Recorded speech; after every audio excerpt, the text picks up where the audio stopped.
Welcome to the Newswire with me, your host, Tyler Dickerhoof. As well, producer Alex is here. Today, So, we're going to dive into talking about, obviously, the assassination of Charlie Kirk. I want to dip back into that in part of our conversation, the overall landscape, the last, I would say, 15 months now of, I would say, assassination attempts, assassination accomplishments. And also kind of, I think the other point that, I think Alex, as you and I talked about, is far beyond that, and how people have responded, whether they've chosen to respond or not. There's obviously a lot of back and forth in regard to people that, quite honestly, celebrated it, to people that were caught in the, I would say, wake of a lot of what was going on. You have a personal story there. The stuff that I shared on through my social media, my response to it, for the most part, I would say 99 point, probably 7%, 8% was commonly shared or appreciate you speaking up. And then two people that, one I know, the other one I have no idea, took pretty big offense to my position on the assassination of Charlie Kirk and what I felt it meant to me. So we're going to talk about that a little bit more as we try to, I think, as a nation, process this, but have a different conversation, and maybe just share with people, and even as I was preparing for this, going back and grabbing information from this summer's assassination of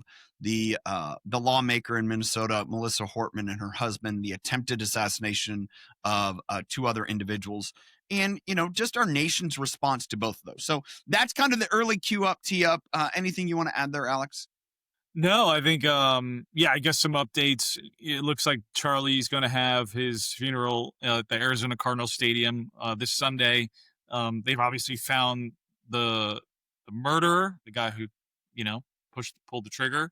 Alleged, right? Alleged. He's always Alleged. innocent till proven guilty, right? Yeah, absolutely. And so, just getting more information about him and, where in the internet he was getting his information and his, hatred, and his family being really, and his partner. I don't know if you knew about this. He had a trans partner, and the trans partner had no idea about this, and also is cooperating with the investigation along with his family. So it's just incredible. Like, where and how did this young man, get the, psychologically speaking, I guess, prepare himself for what he was about to do. Is interesting to me, of like why someone goes out and does this. You and I've talked about this, quite honestly, and I've shared this with you. My political kind of engagement up until probably last July was very minimal. Yeah, I same. wasn't really, part of it. Obviously, I think the assassination attempt on Trump going into the election of 2024, obviously having this platform, we talk about it. And I'll be, I wasn't really a follower of Charlie Kirk. I was talking to my wife about this yesterday. I honestly, up until maybe 18 months, didn't even know who the guy was. Like, it just wasn't my, Yeah. I didn't necessarily follow him. Obviously, a lot more over the last year between other news sources that I've tended to follow.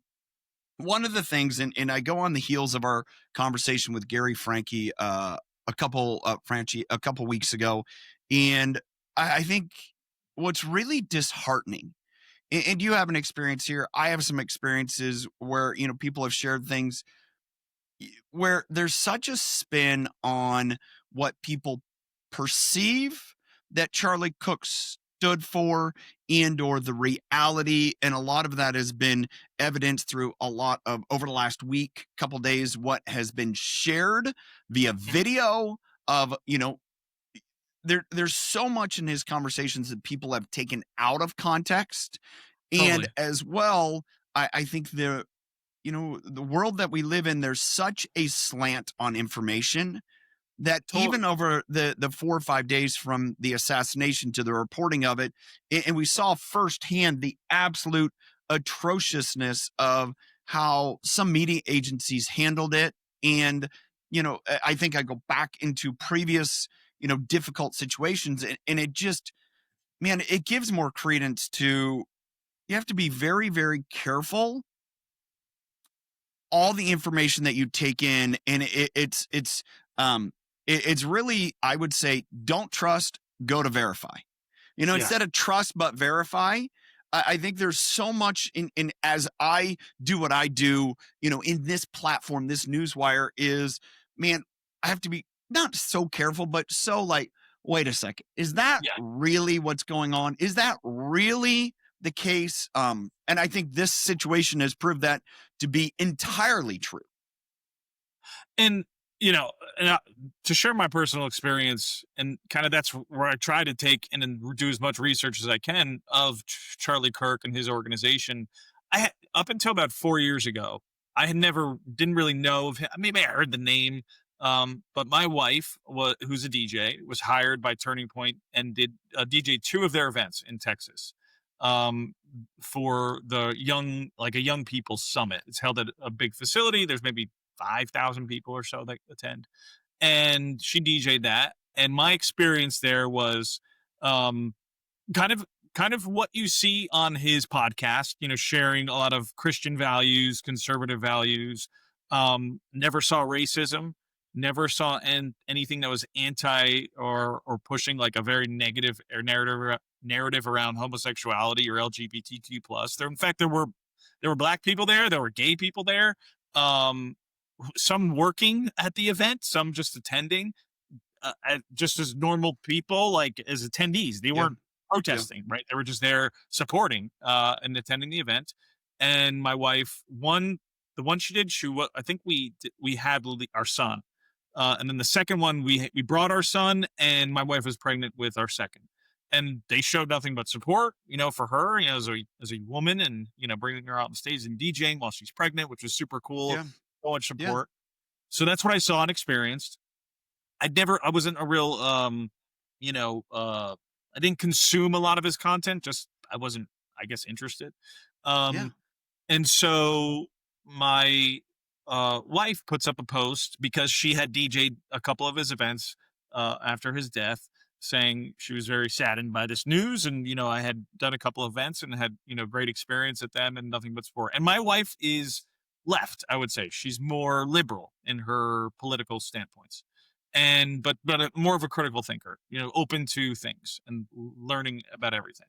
And so she did this post, and her friend, and that she does business with, and known for a very long time, saw this post and was just baffled by the fact that she even, and known she did DJ these events, but the fact that she had publicly come out and said this and saddened by this news and all that, she basically canceled my wife and said, no longer want to be associated with you as a DJ.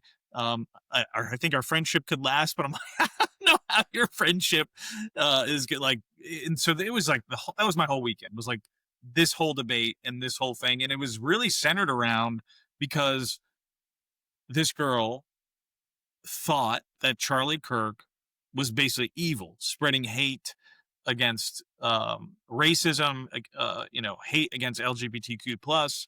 And you start trying to dig into the videos and ask them, well, show me the videos. Oh, I'm showing you the video. I'm not spending the time Yeah. on that. And then we Yeah. go and do the research, and we can't find anything, or if anything, he has his own belief system, but never ever says, as an adult, you can't do and what you want to do. He was always, never hated anyone, only, said, wish you all the best. But this is my viewpoint, um, Yeah. as a Christian, and, may not support some things, but you have the freedom to do. I love you. Do what you want. Yeah. But I never saw this hate or disgust that they're triggering. And so it really took a toll on my wife, and mentally, just like, well, I don't understand. And why can't people, and you see Coldplay and all these other celebrities and people posting, I would say, positive things, just wishing him well, and Bill Maher and others that had hosted him. So it's just, Tyler, why is it that people are so set in their belief system when maybe their belief system isn't necessarily accurate I guess, when it comes from like a political standpoint. We've talked about this, and as I sit here and I think there's two things that have gone on, and I don't know the time frame on it, but the dehumanization of people, and that that drive, that position has really caused a lot of, I think, the angst.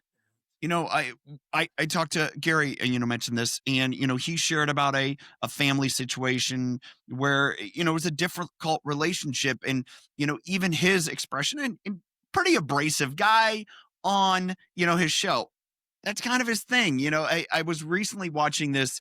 Yeah. I think it was on Prime Video. The show was called Countdown, and it kind of goes through where this individual kind of comes out, and he is attempting to murder, like, has this plan to assassinate the governor of California. This is a show, Countdown, on Prime Video.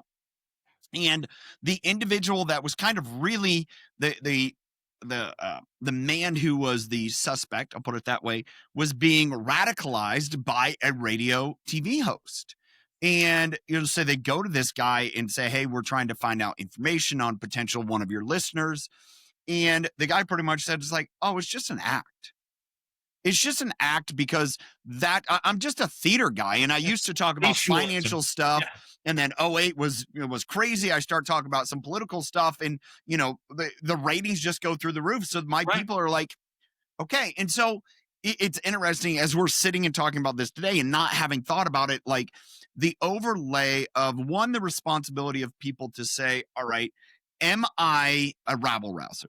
Am I causing more problems? Or is it, man, I have the opportunity to kind of dispel some of this? And I think what's interesting, my take on it, what I've watched, what I have seen, is Charlie could be very direct and abrasive at times, say on his podcast, interacting with people, very direct.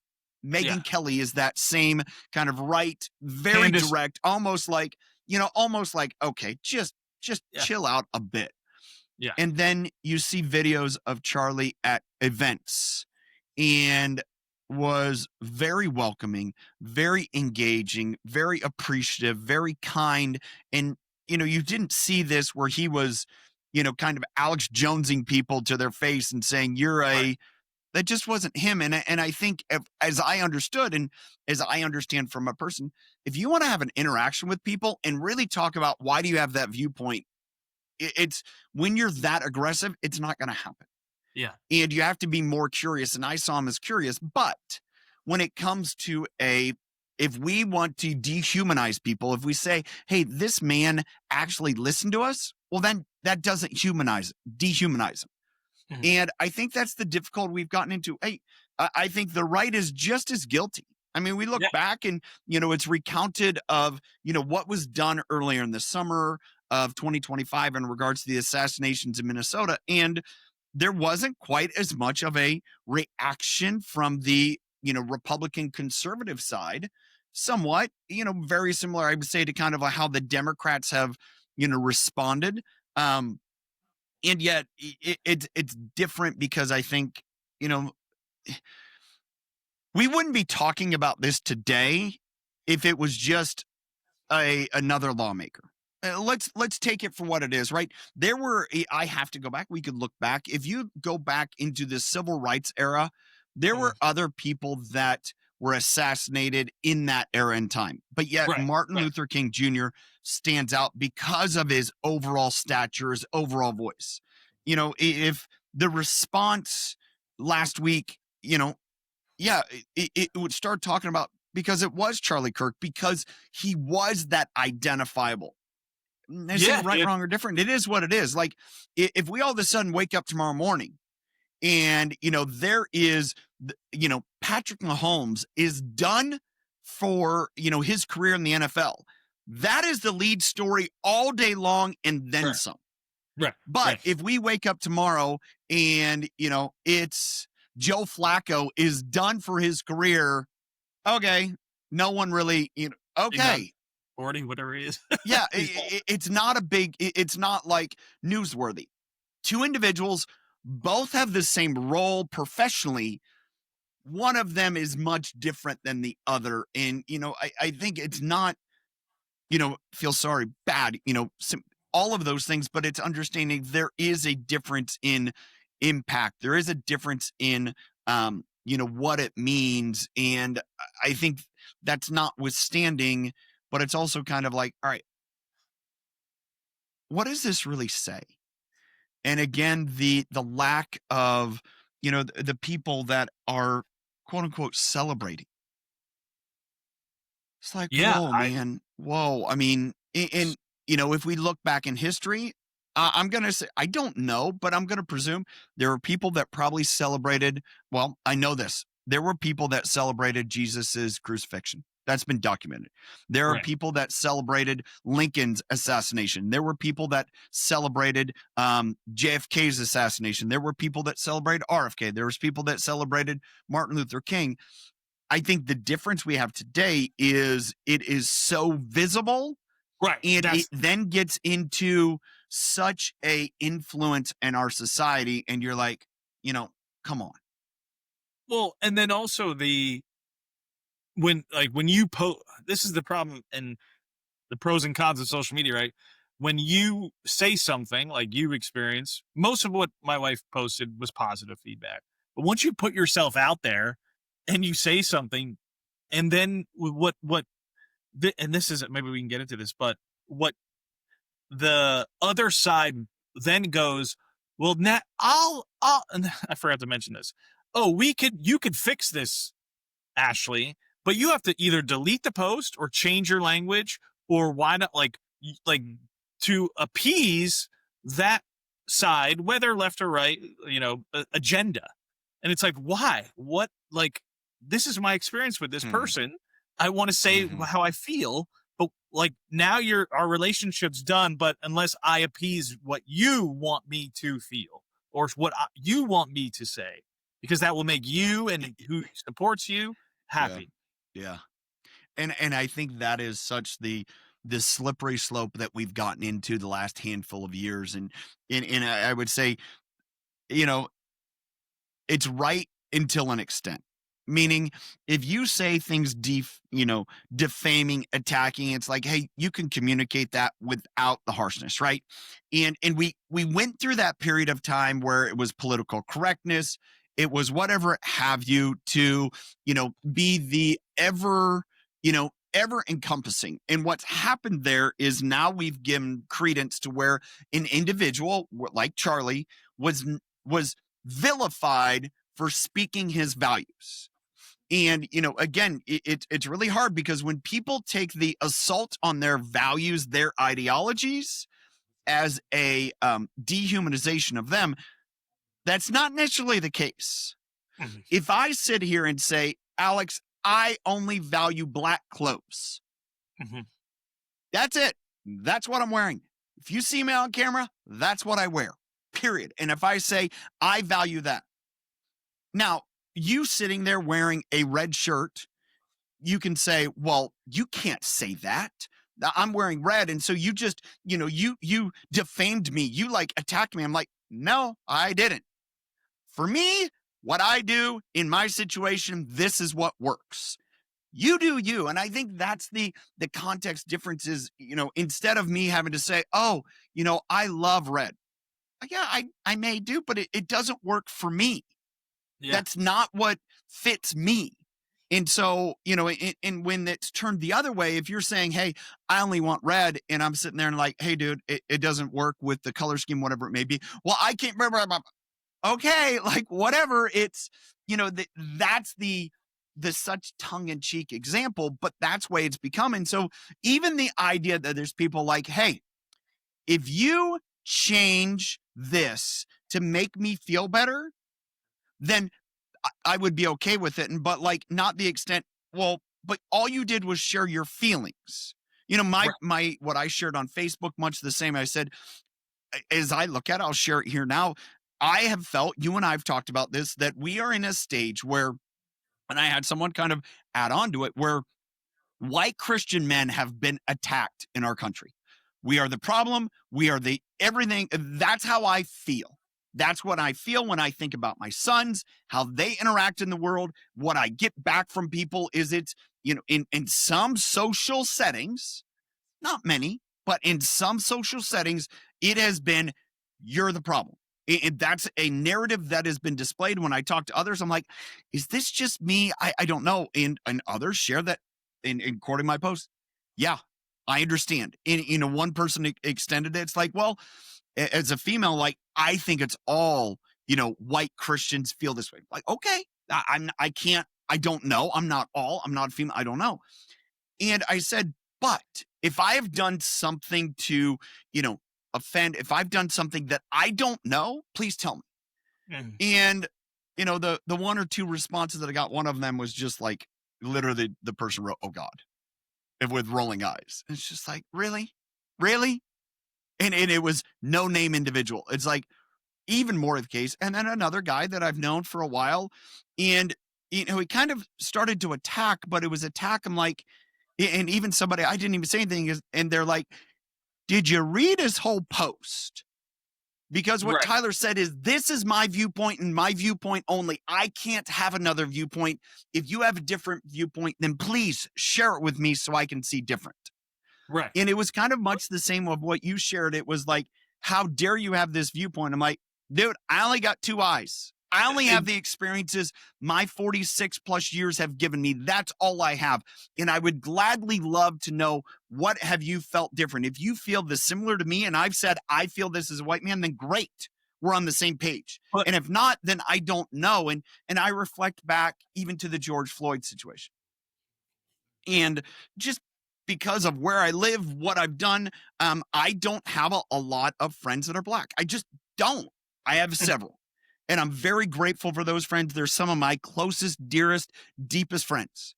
And I went to them at that point. I said, I can't understand what you're going through. Help me understand.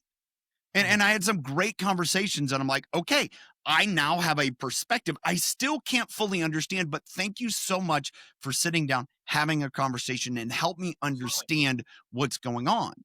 And I think as we think about what was going on with Charlie Kirk, is I would say 90% of the time of what I have gathered he spent his time doing was exactly that.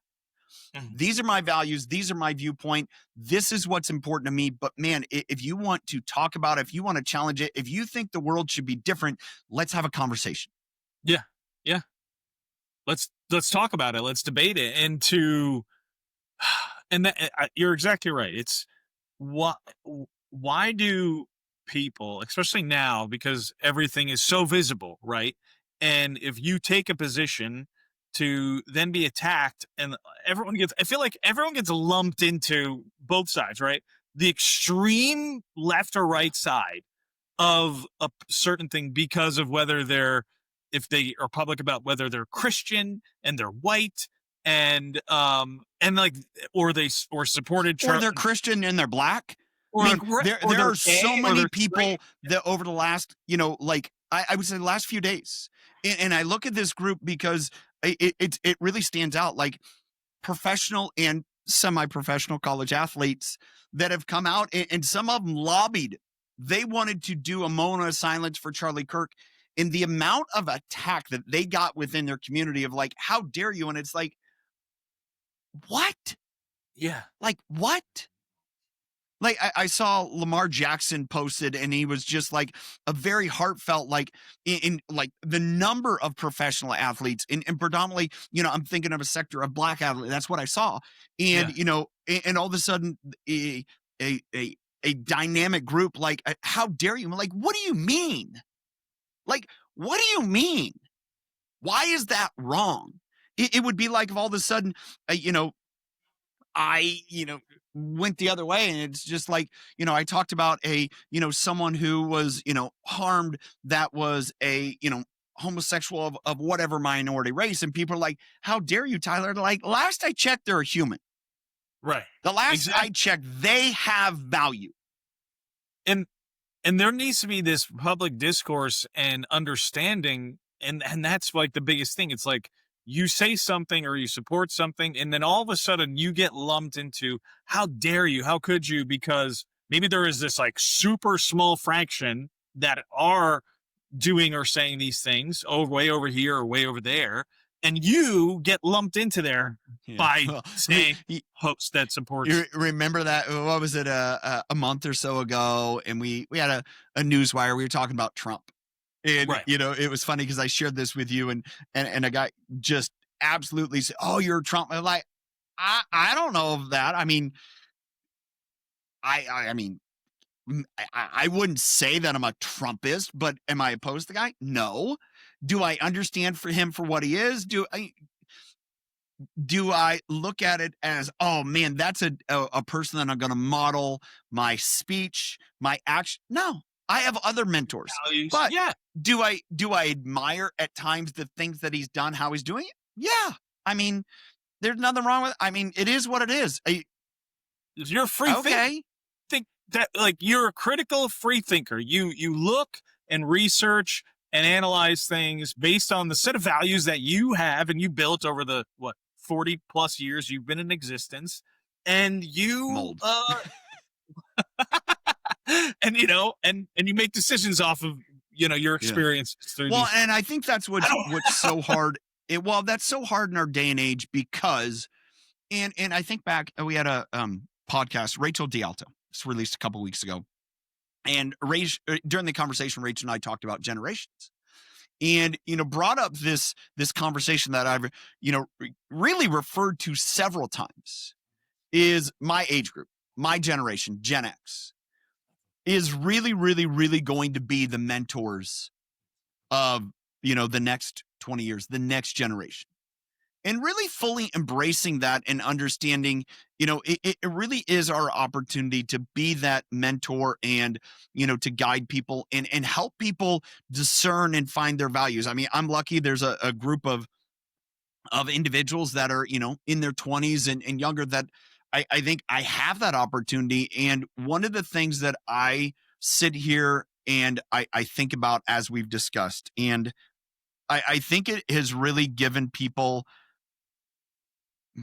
agency to share their true values, not, attacking, but saying, yes, I am a Christian. Yes, I do believe in, the sanctity of a marriage between man and woman. Do I believe there are two sexes? Yes. Do I believe that we have a lot of people that are yearning and searching for acceptance, and they've done some really, really, really dangerous things in regards to chemical, uh, um, changes to their body. Charlie Kirk talked about that. I agree with that. It's kind of like you can get caught into that at such a young age, and we've seen time and time again individuals share that it's like, quite honestly, I'm looking for acceptance. I'm looking for understanding. And there was one conversation that was Charlie Kirk, and he was talking to a lady, an individual. I wouldn't say lady, an individual who was, transitioning, and he goes,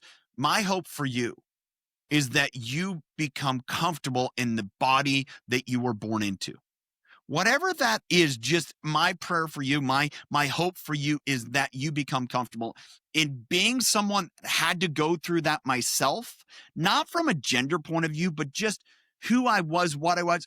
Yeah, absolutely. I had a conversation just last week with Claude Silver, the chief heart officer for Yeah. Banner X.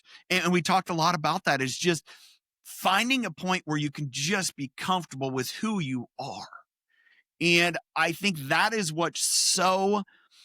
that to me is the center of where we're at, is there are so many people that have taken this position, it's wrong, instead of it's right, and gain comfort and acceptance in, when saying it's right, is whatever you are, that is right. That is the way it should be.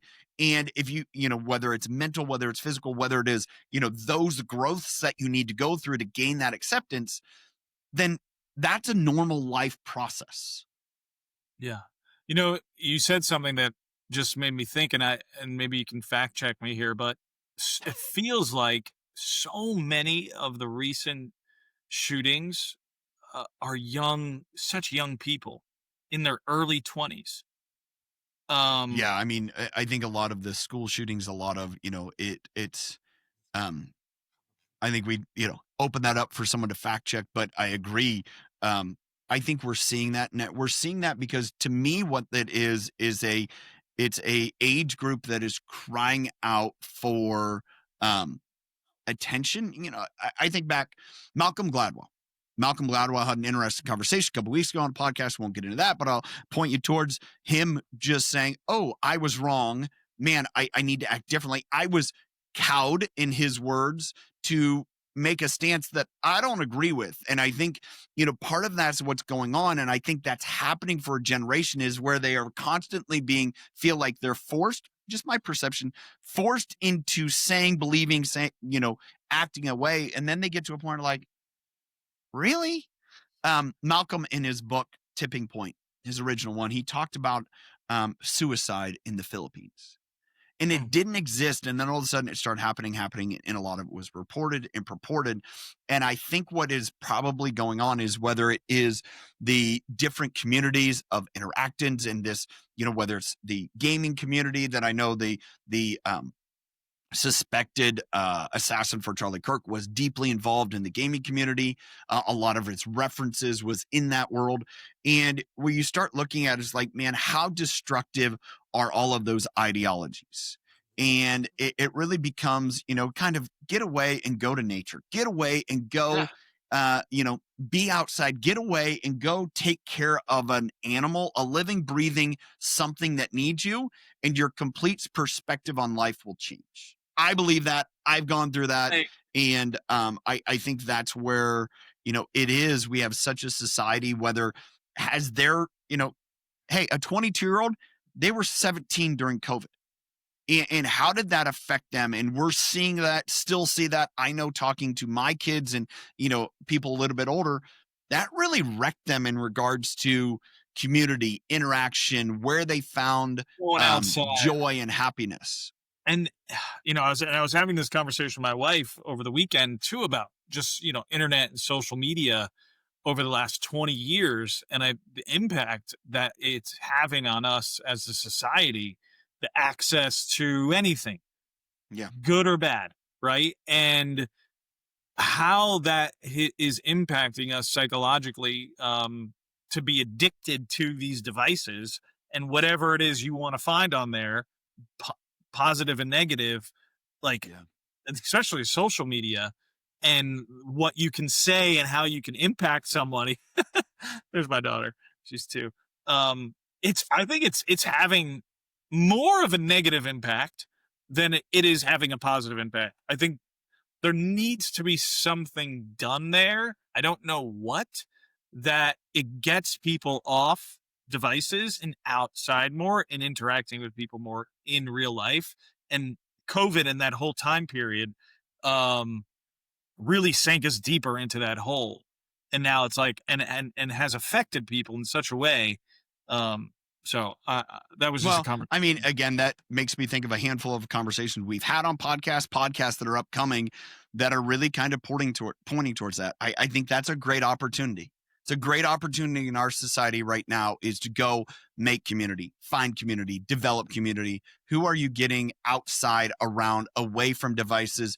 I would say as a parent, it is as much, what are you doing to encourage that and encourage people to, our kids? But here's what I would say as well. That starts with the adult. 100%. That starts with showing, for me, what am I doing to be around people? What are my wife and I doing to say, hey, you know what? We're going to put down our phones. We're going to be around other people. We're going to go be around community, because it can be real easy if it's not perfect, right? To say, oh, in lieu of perfect, we'll do nothing. Right. If it's not, oh, this is the perfect, opportunity to be with friends. And that's like so much fun. Instead of like, hey, I'm going to go because I need to go, even though it's not perfect. I don't want to go to that concert. I don't want to go to that soccer game. I don't want to go to that, community event. It's not perfect. I'll just do what's easy, which is stay home, sit on the couch, watch football, whatever. It's like, no, you can't do that. You have to get out and you have to, engage in community. And it's not only just for you, but it's also for the rest of your family. It's for, for you, for your wife, for your son, for your daughter. By doing that, I'm doing it for them. I'm also doing it for me. I agree. It's just, obviously we're never going to get rid of this technology. It's only going to get smarter and faster and all those things. It's just a balance. It's just being cognizant of it, that this exists and this has an impact, does have an impact on our children. Now, I have a 2-year-old and a 4-year-old, me and my wife, and go an hour-long family walk. It's very easy to do. Get the stroller out, shoes on. Go. And then, here's the thing is, an encouragement for you is like, all of a sudden you're like, hey, who's maybe someone in our community, that, hey, let's go walk together. Yeah. And then the kids are walking together, you're walking together, and you're in community. Or as you're walking, it's, stopping by a house, maybe someone's outside working, and you just have a conversation. Yeah. Right? They may have a completely different political or social ideology, flag, whatever, in their yard, and you don't care because they're people, and you say, hey, how are you? Right. And just build relationships and friendships and humanize. And that, to me, if we take all of this lump into one, whatever's gone on, what's continuing to go on is the active dehumanization. And people have talked about it for decades. It's not new. But, what's going on, and when someone wants to attack you for your viewpoint, when you're not attacking anyone, you're just saying, hey, this is my viewpoint, this is how I feel, and someone wants to attack you. The real caution is, hey, I'm a human. I'm allowed to have feelings and viewpoints just as well as you are. And not allowing me to do so, that's really, oppressive. Yeah. Yeah. Well, thanks for being here. Thanks for everyone watching on the Newswire today. Remember to subscribe and hit the bell so you get notified whenever we drop new content. We release podcasts on Wednesdays, available here on YouTube or wherever you listen to podcasts. Till next time, choose to lead with impact.